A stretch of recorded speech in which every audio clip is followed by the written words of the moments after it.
देशभरातील पालकांच्या दृष्टीनं सगळ्यात महत्त्वाचा विषय सध्या आहे लहान मुलांचा मोबाईल कसा काढून घ्यायचा। बारामतीच्या ज्ञानसागर गुरुकुल शाळेचा हा व्हिडिओ म्हणूनच सध्या देशभरात व्हायरल होतोय।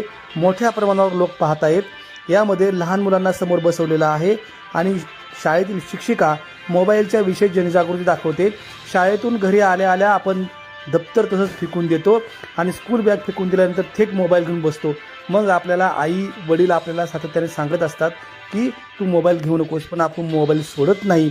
अशा वेळेस मोबाईल घेऊनच झोपतो, मोबाईलच घेऊन सगळे कामं करत असतो आणि सातत्याने वेळ मिळेल त्यावेळेस आपण मोबाईल पाहतो, पण यामुळे आपली दृष्टी जाऊ शकते।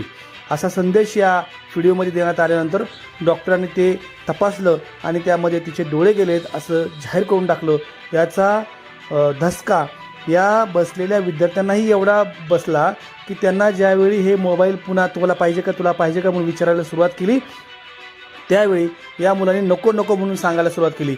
हा मजेशीर व्हिडिओ सध्या देशभरात चर्चेचा असून या ठिकाणी मुलांना मोबाईल दिल्यानंतर मुलं मोबाईल घेत नाहीत अशा स्वरूपाचं चित्र दिसलं।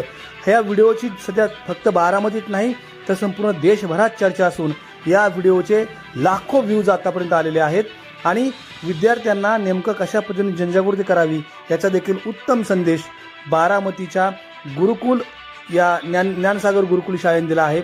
या शाळेचे मुख्य संचालक सागर आटोळे हे नेहमीच अशा स्वरूपाचे वेगवेगळे उपक्रम हाती घेत असतात, त्याचाच हा एक पॉईंट।